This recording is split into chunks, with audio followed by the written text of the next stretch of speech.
This is the Welcome to Humanity podcast with thought leader and transformative psychiatrist, Dr. Fred Moss. This show focuses on the betterment of humanity on a global scale. Each episode will leave you enlightened, inspired, and ready to make an impact in your world. Welcome to the show. Welcome to your life. Welcome to humanity. Here's Dr. Fred. Hello, and welcome to the Welcome to Humanity podcast. So, wow, it's really great to have you here, and it's really great to be laying down another podcast. And I've said this the last couple podcasts, the last couple shows, that if I do a podcast, I'm going to meet really fascinating people going through fascinating times. And, you know, although I always have a propensity to meet fascinating people going through fascinating times, the podcast is a space where these things can be spotlighted. So today I have a guest. John Marshall Roberts is my guest. And John is a friend of Alexandra, who's my partner. And John is here with me today. And we're just going to take on like what life is about. And so John was kind enough to come on to the podcast. And you know, we're really taking a look at what life is and what humanity is. And I just got a brief blurb from you, John, just a moment ago about how this last month or how your life's been going. And it seems to me like we have a couple things that we can tap into or dig into this morning. So anyways, thank you so much for being my guest this morning. It's just a pleasure to have you. Thank you, Fred. I'm happy to be here. That's really, really great. Before we get back to our conversation with John Marshall Roberts, I just want to take a minute and let you know that the book is out and it's really successful and really fun. It's called The Creative 8. It teaches a really easy and surprisingly effective method for healing that utilizes a few minutes a day with creativity and self-expression. So as a listener to the Welcome to Humanity podcast, I want to give you the completely free copy of the audiobook as a real thank you for being a listener of the show. And in order to get that, all you have to do is go to welcometohumanity.net/creative. So this Creative 8 methodology continues to be something that I lean on. I use it with my patients, I use it with my friends, I even use it for myself and my family members. The method takes less than 5 minutes a day, and I know you're going to love it. Go ahead and download it. So in order to download this copy of the Creative 8 audiobook, go to welcometohumanity.net/creative. Now, let's get back to our conversation with John Marshall Roberts. Welcome to humanity. So John, you know, not to put you on the spot, but this is an open-ended conversation. And one of the ways we get started with this conversation is with open-ended questions. And so I'm going to land an open-ended question on you right now and see what you can do to manage it. It's like, John, who are you? I am not sure. Love it. I guess I give you a technical answer. I believe that at the end of the day, I'm connected to a divine creative source, and I'm learning how to live in this world as a human. And I found it to be quite a roller coaster of late. Yeah, you were mentioning some specifics, so let's stop teasing our listeners here. And why don't you tell us all what, some of the challenges or some of the experiences you've been going through? Well, we've all had, I think, a trying time with this pandemic. And for me, the last month of July was just a crazy month of loss. I went to visit my father in Florida, who I was very close to, and I ended up contracting, coronavirus. I got COVID. And I brought it back up and infected some people in my family on accident, even though we tried not to do that. Meanwhile, my father ended up dying in the hospital of it when I was back here in Connecticut where I live. And then the month just proceeded from there. That was July 2nd when that happened. And the whole month ended up being one of just tremendous loss. I lost a cat that I loved more than any animal, more than most humans. This beautiful cat I named Gracie died.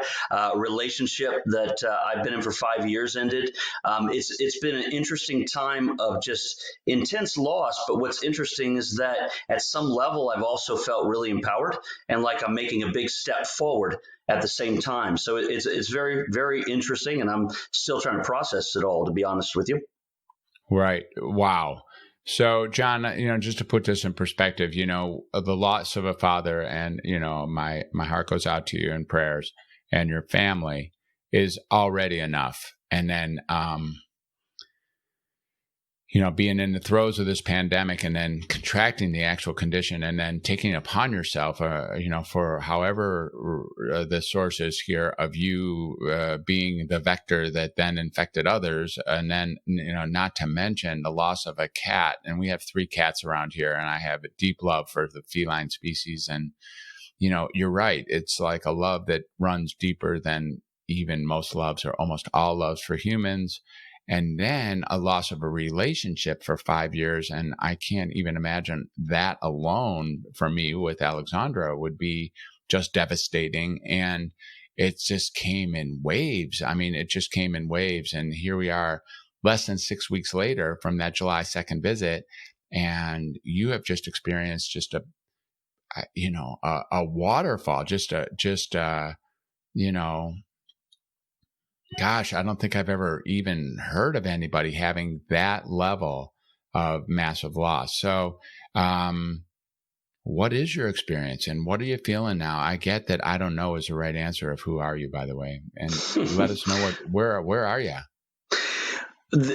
I'm learning to really embrace and accept all of emotions that arise. The feelings of grief, anger, and what have you. I'm, for the first time in my life, capable, I think, of really anchoring in that abyss while still remembering what I might call the light. The grace, the courage, the acceptance, and the peace. And that's the practice I'm doing right now. Is like learning to join, I guess, the dark and the light within myself. And it's fascinating. My family split apart when I was 4. And my life had a lot of, my parents got divorced 4 times apiece by the time I was 20. So loss was part of the equation, but I was always, I think, sort of trying to shield myself or protect myself from what you might call the abandonment wound, this sort of core wound. And find security in the world. And the interesting thing is that as I go through all this, I feel more secure than I ever had, because I'm no longer, running from that wound. So it's really interesting. If you had a few years back, if I'd been through this, I don't think I would have been able to do that. So in a strange way, all the horror on the outside is reflected with something beautiful being born on the inside. But it does require some vigilance on my part, because there's a lot of old thinking habits that were part of my ego defense system against feeling these types of emotions.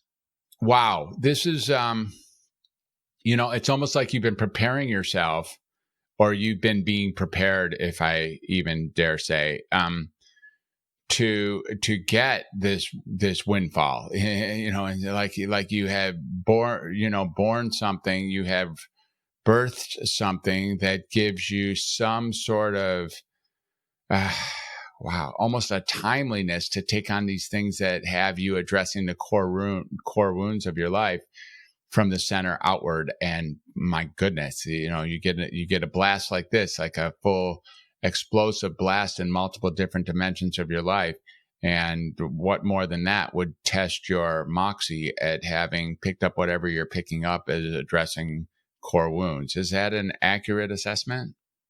Yes, that's insightful. I think that is accurate. It feels like there's a sense of destiny unfolding within this process, and but it is. I've always wanted to be someone who could be secure and happy in the world, regardless of what happens outside. I came to the conclusion at a young age that there really was no security in the world. All the idols, money, and all these other things, they don't really bring security. That's an internal thing that comes by releasing insecurities. But I sometimes, that's easier said than done. I think that for me, I'm a behavioral scientist who's figured out a lot of things intellectually at a young age. And only now am I think, able to really go in there and start to embody them. So for me, there's been before now, I think, a gap between where my intellectual understanding and kind of how I was living. Even though I wanted these things, I wasn't ready to truly embody them. because frankly, at least for me, the experience of life has been one of incredible highs, but also this awareness of a real darkness that it seems to me is in the human condition. Was in, I've done a lot of inner work, and I found had a near-death experience in 2014 after I came upon a demonic figure inside who. It was me when it was like the devil, so to speak, and I died when I saw it because of the shame and everything. And I went to the light. I had a classic near-death experience, but without any physical, sickness. And a lot of people coming back from that, a lot of people really just thought I was crazy when I tried to share it. But the thing is, it's almost like when that happened, this power, this sort of worldly power broker within me who was always protecting me was removed. And so I felt kind of like a turtle without its shell, trying to learn how to live in the world again without that sort of dark force, that power that had been hidden to me before. And so I confronted it then a lot in the external world. And I've been trying to learn how to stare at the darkness in the world and see the love behind it, which is easier said than done. I'm still definitely a work in progress. But these trials of the last month seem like a condensed curriculum to help me finally really get good at that. And I believe that's the secret to security, is being able to see the love behind the seeming darkness in myself and in others. So I think it's a worthy endeavor, if not easy. Wow. No, not easy. And there's something almost whimsical about calling it a condensed curriculum, John. And, and I really resonate with something you said right before that, which is that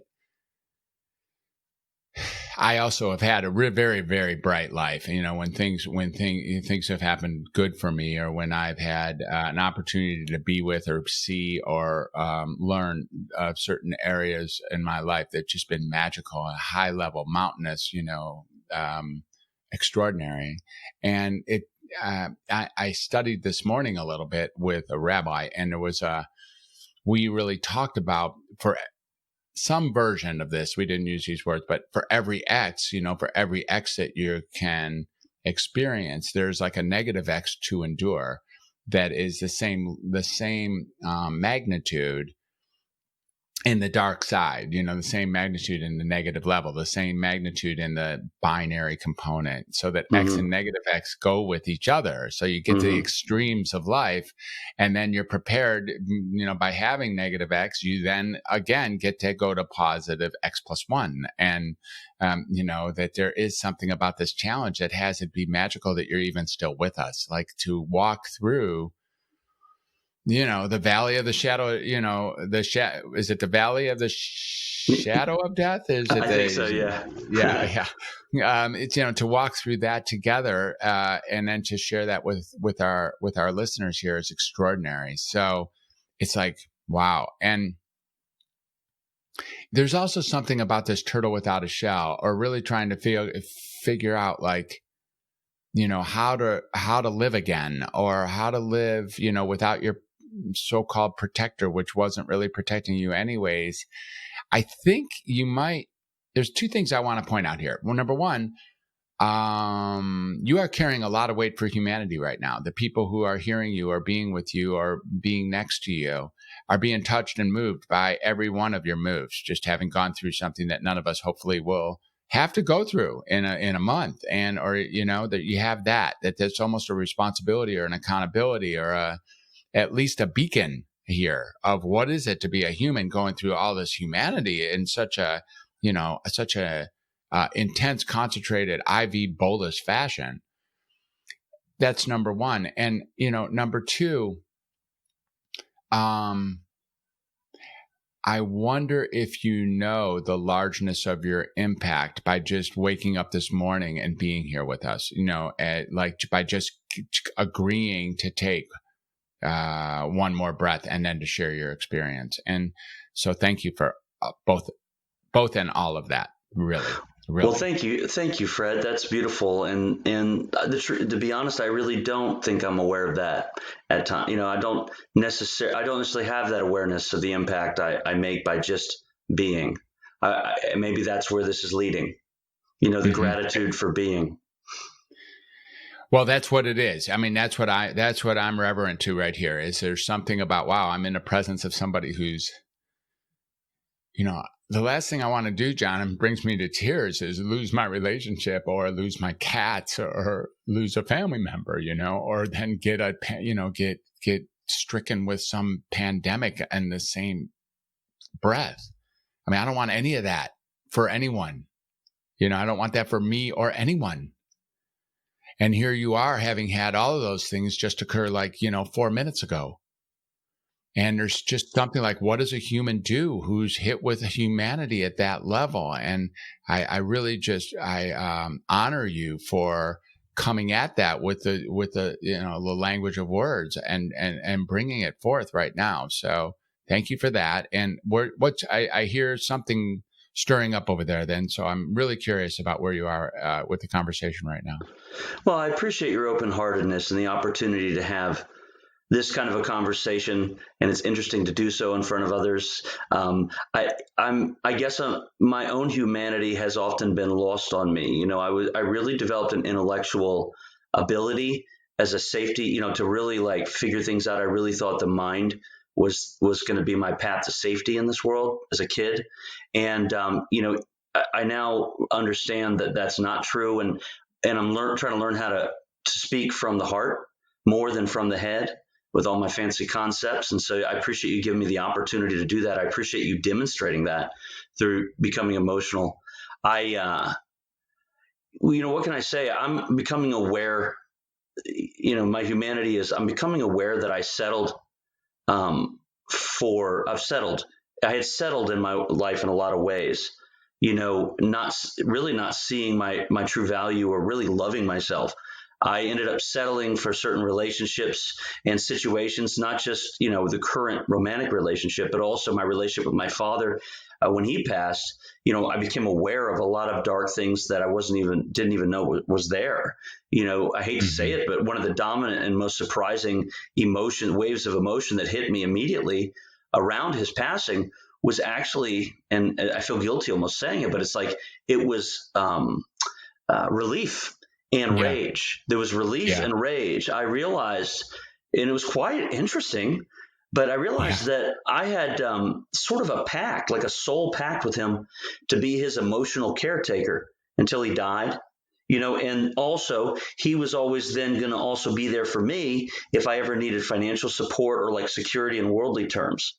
And I struggled a lot to really, I've had some success, but it was never steady. Something would always come and erase it, and I realized after he passed that it was as if I wasn't, there was this vow I had made where I wasn't allowed to step fully into this planet and just be myself until he was gone. And that's such to pardon my French, a mind fuck, to find out, in a relationship is really my best friend and one of the people closest to me, really the closest person ever to me in my life, that there could have been such a deep darkness there hidden. It's a little shocking, but I guess in my path, here's the deal. I mean, I want to be a good influence on the world, and maybe I have the idea that I have to do something in order to earn that. Having said all that, my brain tells me very clearly that love is real and that the real problem in our world and in me and where I see everywhere is unconscious trauma. I believe the real problem is unconscious trauma, and our real challenge is to heal that. I'm certain of that, and I'm trying to go through the process of allowing that trauma within me to be healed. What's interesting is that I'm being called more and more just to embrace my humanity as just a regular person with problems and emotions like anyone else. And instead of trying to think big and make bold proclamations, sometimes it seems like it's about just really doing the simple things of self-care, taking care of myself and making sure that I hold myself and others to a standard that's filled with honor, truth and love. And that's easier said than done when I'm on. What happened for me is that because the ego system that I had originally had, which frankly I look back and see was somewhat narcissistic, attention seeking, since that collapsed upon the removal, in a sense, by the light of this very dark force that I mentioned, well, I had to try to learn, how do I make decisions in the world? And for a while, I tried to dissociate, what they call the spiritual bypass, and kind of just stay connected to that light. And my life turned to crap. as I did that, the whole spiritual bypass thing. But then I come down into the density of this world, and nothing like loss will do that to you. You know what I mean? Losing a father, losing anything you love, losing a relationship, it really brings up, right, that the density, the reality of the darkness that's in the world that we might have been hidden in our unconscious before. And as I sort of step into that fully, it's uncomfortable, but in some sense, it feels like I'm arriving now into a new life where I can be the person I always wanted to be. But there's no way to think my way out of it. I have to stay here and learn how to let the heart feel fully. But there are certain forbidden emotions we all have. Some people are not in touch with their rage. Some people are not in touch with their shame. For me, I think there's been I see now behind it all, a deep fear of getting swallowed up with grief. Right. So like a depression energy, and I'm learning how to make friends with that. But that's childhood trauma, abandonment trauma. I think we're all suffering from it. And I think most of my life has been spent in one way or another avoiding it. So it's kind of interesting now to step into that. But the question again comes down to, how do we make decisions in the world? How do I make decisions in the world? And a few weeks ago, I decided what I needed to do was pick the core principles that light me up. Like if I could be whoever I wanted, who would I be? What would be the principles? And I sat with that, and I was inspired by 4 principles. One is the principle of truth. I really, really think truth matters, even if it's uncomfortable. I'm willing to stick my neck out, my heart out for that. The other one, though, is honor. And that's honoring myself and then honoring others, and also being treated with honor by others. These are important things. And then the other 2 were love and integrity. And to me, these all kind of work together, right? And I realized that I think a big part of what was going on and why my life is changing now is that I hadn't truly been honoring myself. And in some sense, it started rolling over and not demanding, in a sense, that's a harsh word, but not demanding the respect or honor that I deserved from my intimate relationship. And so it's interesting now that I started challenging that. Once my perception, I allowed it to be framed by these values, I was able to look at the patterns of my life through that lens and then make a decision that I needed to change them if they weren't working, right? I would, so I think I'm on the path to empowerment by embracing these principles, in a sense, as my new decision-making matrix.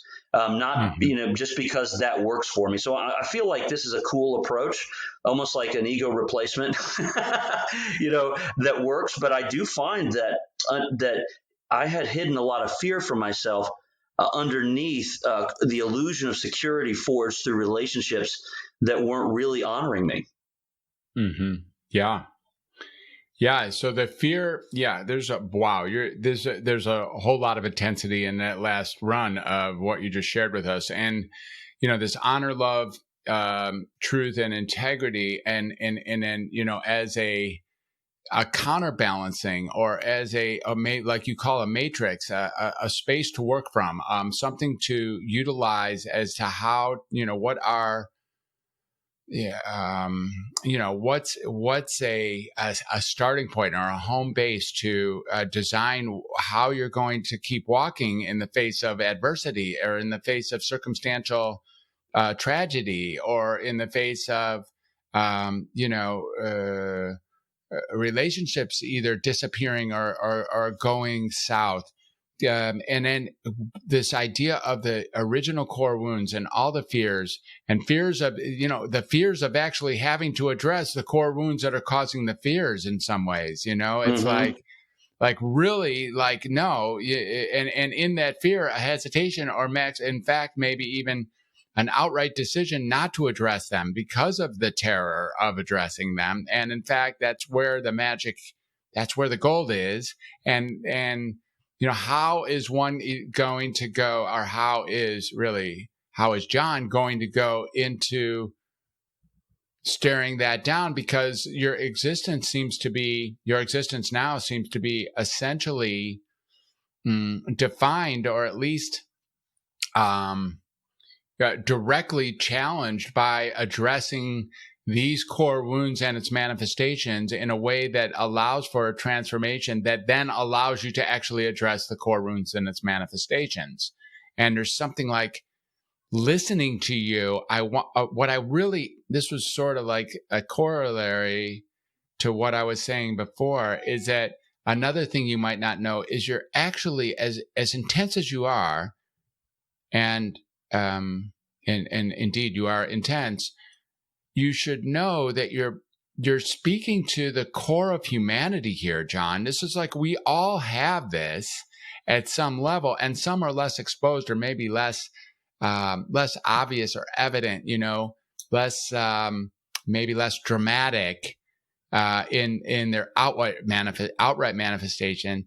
But I think you're speaking to the core of the human condition, and that you're holding yourself out or being held out as being emblematic for the challenges that exist inside this astral plane in dealing with the core of the human condition. So I want to thank you again, because there's no way that you know that. There's no way that you could say with some authority that, well, yeah, maybe that's right, Fred, because you are going through a personal experience that exceeds that, at least circumstantially, that any human that I've heard of recently has had to go through in any 4 to 6 week period.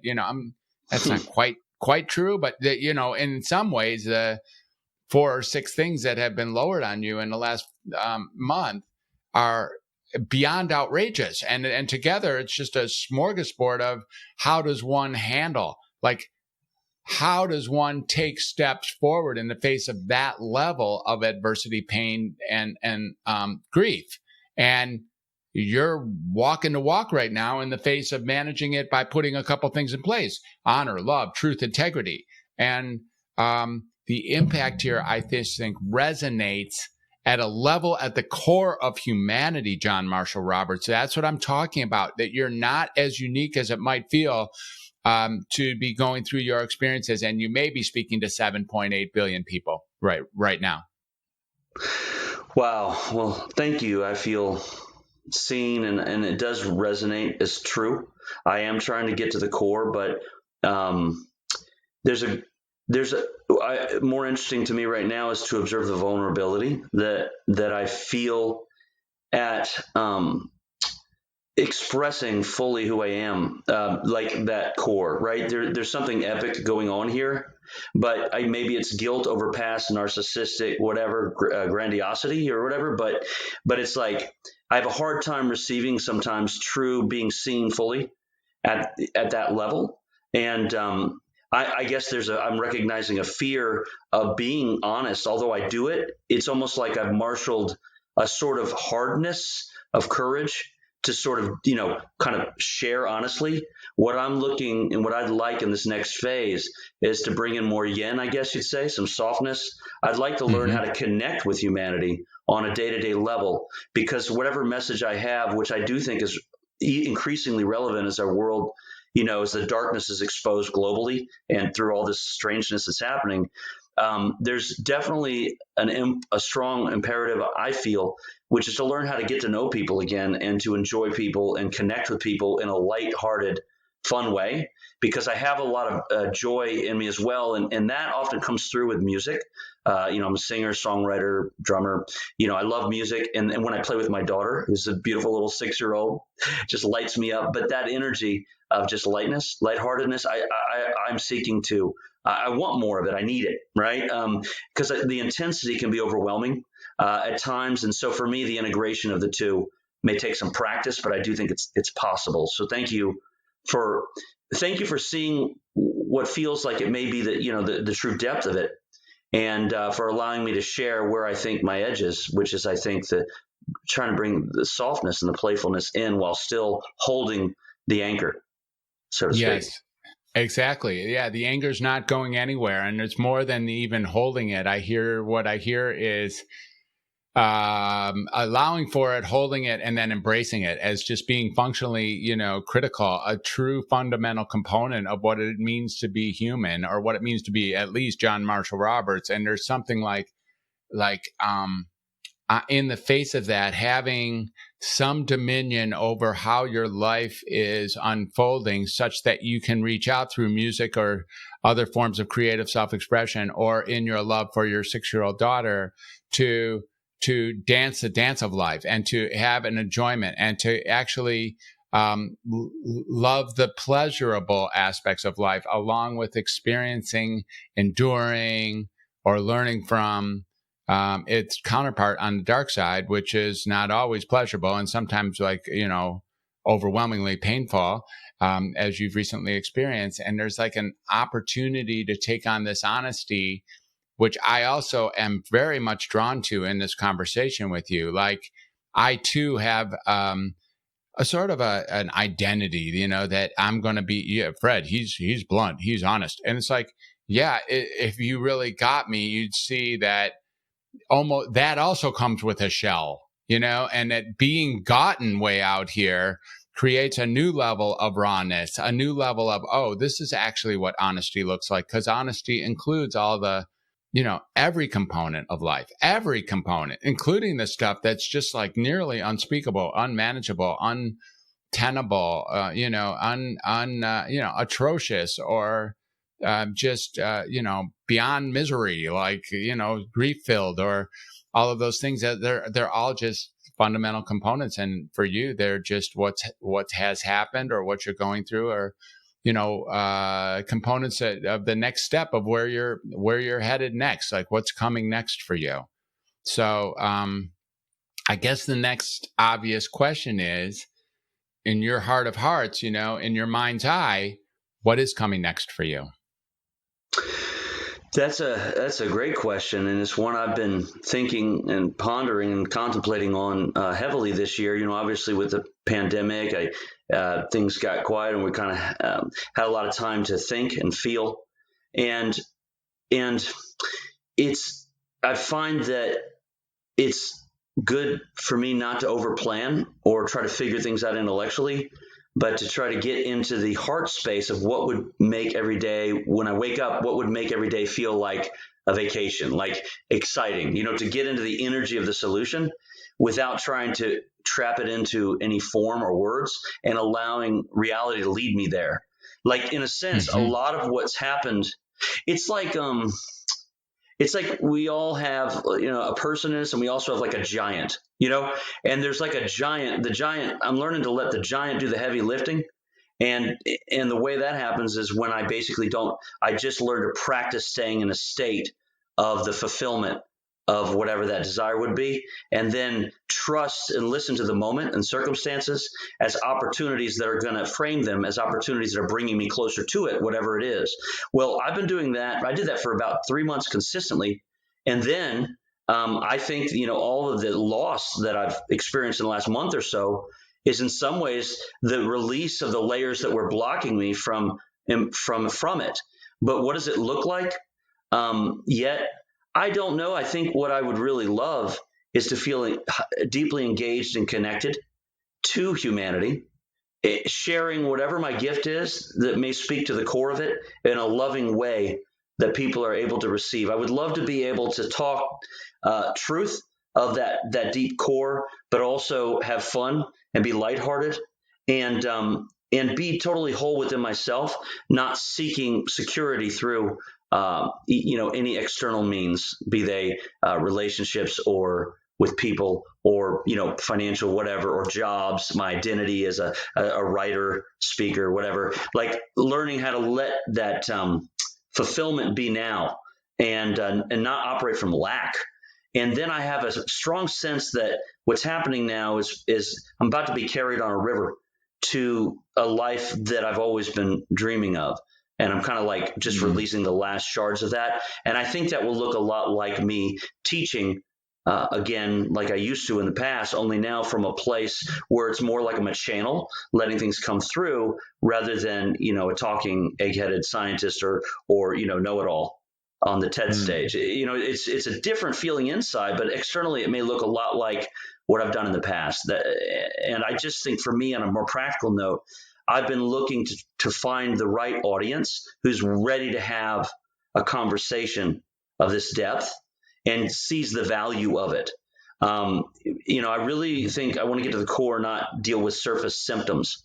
I believe that and this is a very unconventional point of view, but I've got enough evidence now that I'm sold on the fact that the world is essentially an outward picture of an inward condition, and that the true cause of the outer world exists within us at the depth of our consciousness, at the depth of, at the depth of our soul, and that we can, and the only way we could really change the world would be to go in and allow the unconscious guilt and darkness to be healed by that divine aspect of self, which I've called voice in my last book, The Voice Code.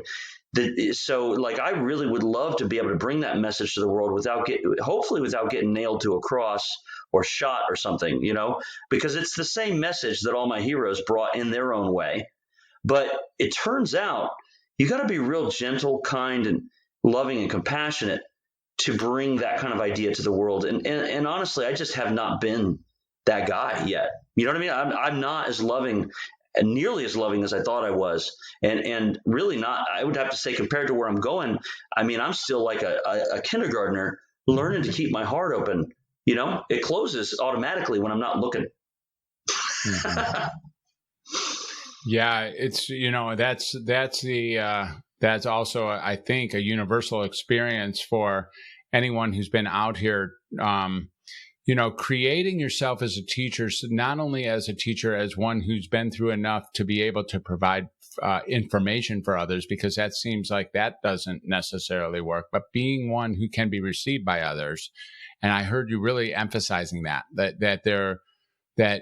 bringing forth your power and the intensity and the depth of your experience and knowledge and wisdom is one thing, but doing that in an informational way might not land for others. So bringing fun and bringing vulnerability and bringing a capacity to land what it is you have over there, it would, I could see where that would be something deeply worth aspiring to. And in fact, if you can't do that, then probably you shouldn't do any of it. I mean, if at this point you've already done the TED kind of stuff, you've already done the informational stuff, and now it's time to really, you look at the future where you're going to be carried away and not or carried towards the person you already know yourself to be, and then be a channel for teaching others.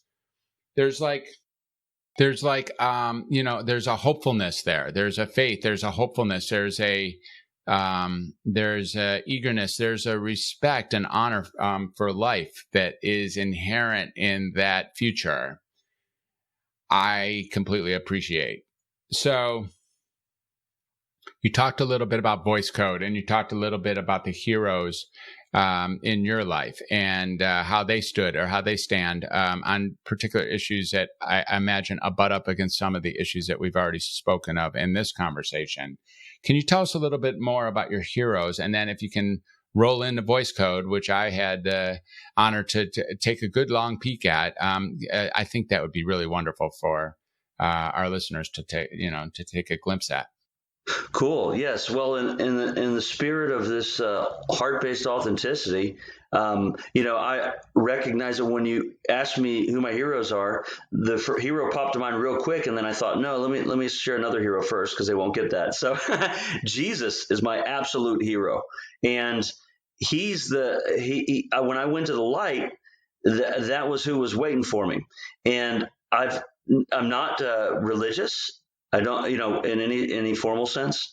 I've always been interested in religion, but all, world religions and stuff. But it turns out that, there's this amazing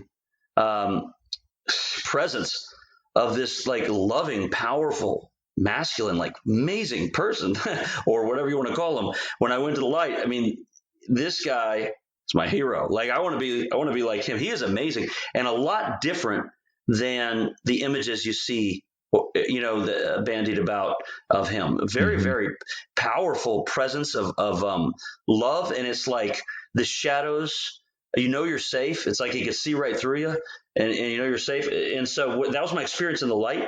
And since then, I've kind of invited him as a coach to try to teach me through my heart how to live with an open heart and know my true will. Because I think a lot of my issues and a lot of people's issues, we have the heart, mind, and will.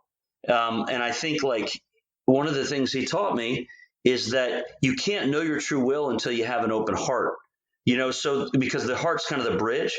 So a lot of the quote darkness that I did before, I was never actually mean. I was not psychopathic. I was an upstanding citizen. You know what I mean? Like I wasn't really cruel, but it turned out that I was practicing a form of what might be called black magic.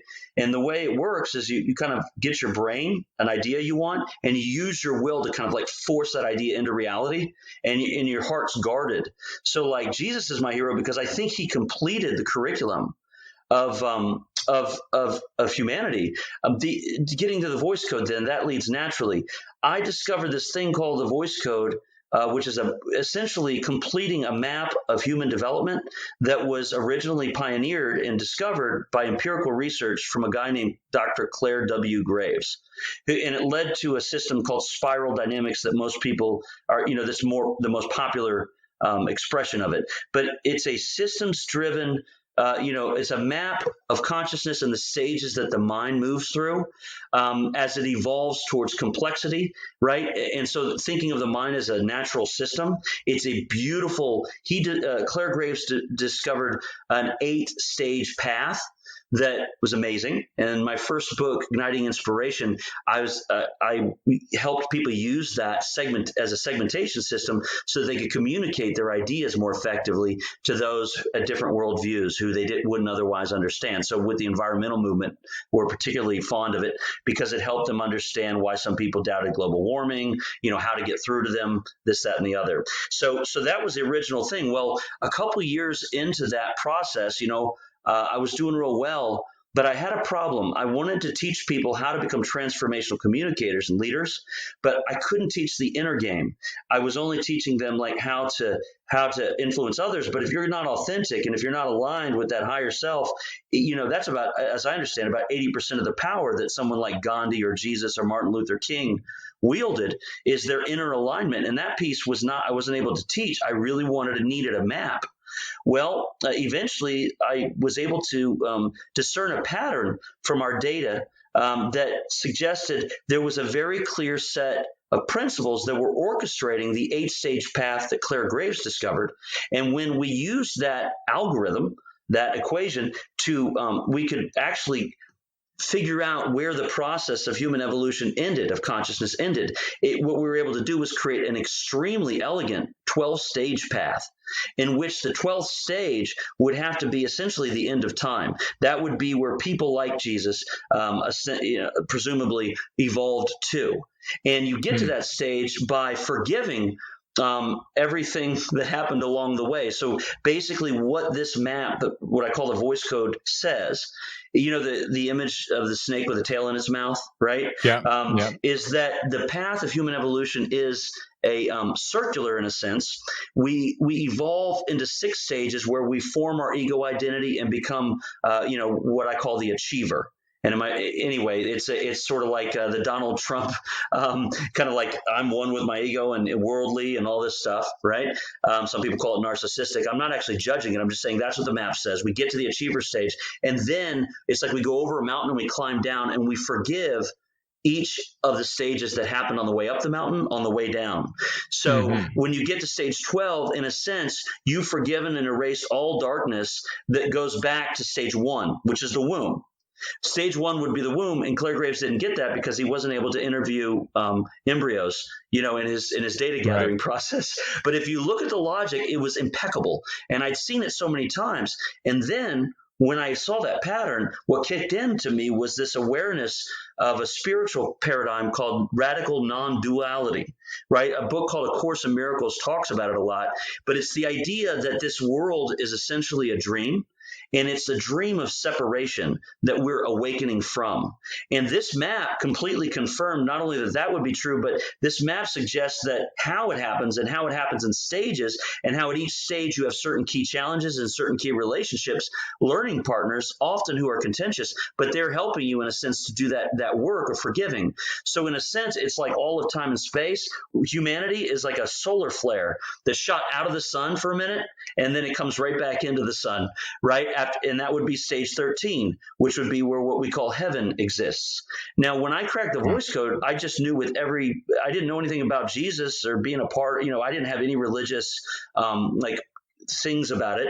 I just knew that I'd found what felt like a map to God. The light went on, and I had total certainty for the first time in my life. And I eventually created tools that would allow me to do that cleaning work, that clearing work, the inner game work, the tough stuff. And that eventually, it was using those tools that I eventually passed right down through the belly of the beast, so to speak, and went to the light. And when I was there, I met this beautiful, you want to call him a holographic projection, right, of Jesus, but felt very real to me. And that was when I suddenly had, like, when, in Star Wars, when Darth Vader says, Luke, I am your father, one of those moments where you look back and go, holy crap, it all makes sense. The inspiration that had been guiding me throughout my scientific career was the same presence that was there embodied in Jesus. So I'm like, I should have called it the Christ Code. But you want to know, one of the interesting things is that you can hear it even now, the amount of shame that I have felt over my love of Jesus, given the way that people perceive him in the world, and a desire that I have to not look like one of those quote wackos that I judged growing up in the South, with people who are always trying to beat me over the head with that name. So it's been interesting for me to embody this. I've had to overcome to really let the cat out of the bag and just share my love. I have to share the fact that Jesus is my total hero. That's awesome. That's awesome. Thank you so much. That's just so well put. You're really you're a fascinating man, to say the very least. And it's to be on your coattails, or to be walking with you and sharing with you as you explore and then define and then observe and then describe and then create and then deliver to all the people who are lucky enough to be with you is very inspiring. So thank you so much for being you. Really, thank you. Thank you. Yeah. We're gonna start tapering off here, and one of the things I wanted to do before that was I don't know, it's not a real request to lighten this up. It's not, some sort of style has to be, okay, enough of that intense stuff. Let's get back to life. Like that's it. Let's get back to the easy stuff, and that isn't really necessary. So we don't have to do that. And there also is, finding a natural space to end a conversation is tricky. So one of the things I'd like to ask you to do now, or you to share, or maybe the two of us to do together, is to find that space. And it's really, we could go with, what's the moral of the story, or what's the take-home message, or what's the what's the synopsis, or what's the epilogue? We can go with that. And I guess I am bringing all four of those things, or all of those things like that, right to the forefront here, and then saying, and leaving you and your mastery to leave us to a space where we can taper off this incredibly intense exploration. And then you can then, of course, tell our listeners how they might, hang on to you, or learn from you, or be with you, or watch you, or whatever else they might want to do, and give out that kind of information. So I'm going to leave that to you, John, to take care of that for us. Sure. And I appreciate it. Our egos have tremendous defenses designed to, these kinds of conversations can be uncomfortable. But one thing that I've learned that's definitely helped me is that, obviously, it's not good to deny the darkness within you. You end up dissociated and unhappy. We have to, we have to be willing to look at some things that make us uncomfortable to really live a good life, I think. But what I've learned is that we don't have to judge or try to fix or change ourselves. And whatever we find that's dark, whether it's from an external seeming source or from within us, our job is really to allow and be neutral, and then ultimately to try to cultivate the willingness to love it. So it's really just about learning to bring that lighthearted love down to that sort of darkness, and knowing ultimately that love is the whole deal. The darkness is just an absence of light. So I think, like, cultivating a playfully loving attitude with yourself and with myself, despite whatever challenges we're going through, is the whole game. So like, sometimes, at least on my part, it's taken like a real willfulness to overcome my ego programming and dive down there like the like Mel Gibson and Braveheart or something. But the truth is, the masters, in which I hope to be one day, really are very light and gentle and loving. And I'm learning to bring that edge to myself. And I would encourage everyone else to try to hold on to that as well, like to bring lightheartedness and love to whatever we find in ourselves, however icky it may seem when we first see it. Mm-hmm. And that, by the way, saying that also includes the world. Some of us today are getting caught up in conspiracy theories, and there may very well be some dark things happening, the cabal and all that. I think it's really important not to also practice trying to bring love and lightness to those dark holes as well, because we can really get caught in that dark, and that's no fun. So if you really see that love is the power, then I think practicing lightheartedness and joy without denying the darkness is the whole key. Mm-hmm. Yeah, you bring up this idea of your aspiration to be a master, and one of the things that if you see a Buddha on the road, there's an operating feature here that is that part of being a master is knowing that you're not one. There's like part of you getting like someday maybe I can be like have an impact like my heroes, and maybe someday I even heard you say before, I want to be like Jesus, and there's something like the only like Gandhi probably didn't see himself as a master, and it's also true likely that Martin Luther King, even though he was carrying such a load, or Nelson Mandela, or any of the obvious memories, the people in our recent past or in our past who have been heroes or masters. Part of the feature of that is that the humility or the struggle or the taking on life minute by minute didn't have them ever actively arriving at their own master, at their own masterhood or their own mastery. So maybe that's what's happening here, is that you are a master, and that you already are, like you have been and you already are. And again, I could go to this study. Isn't it amazing when you study? Like I studied with this rabbi today. We went into Hasidus pretty deep. And, there's a couple of these things that you're talking about. They're just like, wow, you have no idea, John. It's barely 8:00. And I've already been through this today. So thank you for sharing yourself so vulnerably and so openly and so honestly and with so much trust and so much truth, and really with so much integrity, and including the parts of yourself that you think didn't get exposed because you're too covered, because you're too afraid, because you have too deep a core wounds, and because you're not quite ready to take on that which you're, and that's what you're here to do. And all of those things, John, are just, this is the walk, this is the walk. This is why this program is called Welcome to Humanity. And this is it, man. This is it. This is what I was calling for when I say Welcome to Humanity. So awesome. I just love that we had this conversation. It's really Me too, Fred. Thanks for giving me a chance to out myself in a loving way, exactly. And expose, my vulnerabilities, and accept them. Thank you. Thanks for listening and caring. I appreciate it. Sure. My pleasure. Deep honor. So, before we close, let's do some of the secular stuff here, and give our listeners an opportunity to know how they can follow you, or if they want to get in touch with you in any way. Great. Lately what I've been doing is I'm not promoting anything right now. I find that if sometimes people really need to talk, or I do some coaching with people. They know when it's them. They feel called to it. So I'm kind of letting the universe orchestrate that. If anyone's listening and they feel like called to dive deeper and they just want to or just have a conversation to follow up, my email is john@worldviewthinking.com. John@worldviewthinking.com. thinking.com.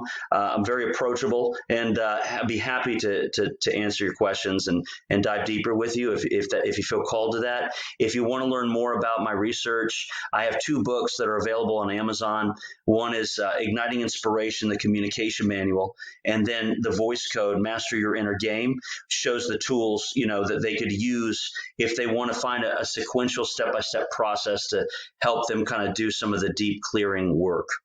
So those are 2 ways they can learn more. And also, you can just type my name, John Marshall Roberts, in YouTube, and you'll find some stuff there as well. But anyone who feels called to, feel free to reach out. I'd love to talk to you. That's all. Isn't that great? Awesome. Super. Really, really cool.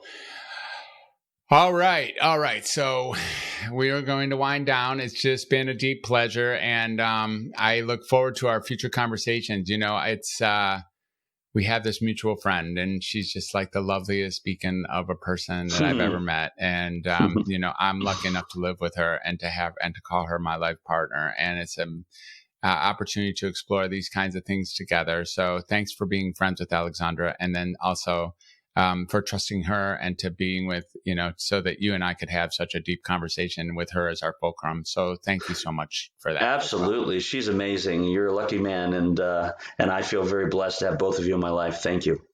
You're welcome. All right. Well, let's say goodbye for the day. I wish you the very best. Beautiful day, beautiful next minute, next hour, next day, next week, life, etc. Even afterlife, John. And it's at this point in time, it's time to say goodbye. And so thanks for hanging on, listeners. Thanks for enjoying this. Let's talk some more. Feel free to reach out some more, and off we go. So take care. Have a beautiful day. Remember always, welcome to humanity. Bye for now. Hey, listeners. Thank you so much for tuning in for another Welcome to Humanity podcast. I really enjoyed speaking to John Marshall Roberts today. I mean, what an incredible experience this man is going through. Not only has he spent his whole life exploring what humanity is about and how to, virtually optimize whatever it means to be alive, but now he's been challenged in the last couple months in ways that essentially, defy imagination. So many losses, so many challenges, so many shifts, so many transformations, and he really has an opportunity to look at and relook at how he looks at what it means to be a human being right now. Our conversation ran deep, and our conversation was real, and our conversation was genuine, and it really reached to the depths of humanity. And I don't have that kind of conversations as often as I would like, but my goodness, what a beautiful opportunity I had to share with John Marshall Roberts how he looks at the world, and to have him share that with you, our listeners. So maybe as you were listening to this, you thought, wow, this is another one of those episodes that I really wish a family member or a friend or a colleague could listen to. Go ahead and reach out to them right now and, invite them to listen and then to subscribe to the Welcome to Humanity podcast. And while you're at it, you should go ahead and subscribe yourself. So go ahead and hit the subscribe button. And by the way, why don't you leave a review? This is really helpful for us because, as it turns out, subscriptions and reviews are the 2 best ways we get to reach more listeners. And if these conversations we're having are helping you or contributing to your life, go ahead and pay it forward to someone you care about. I would be truly grateful for that level of support. If you want to catch up on some of the past episodes, the best way to do that is to head on over to welcometohumanity.net/podcast. So until next time, this is Dr. Fred, and it's been another wonderful edition of the Welcome to Humanity podcast. Have a beautiful day.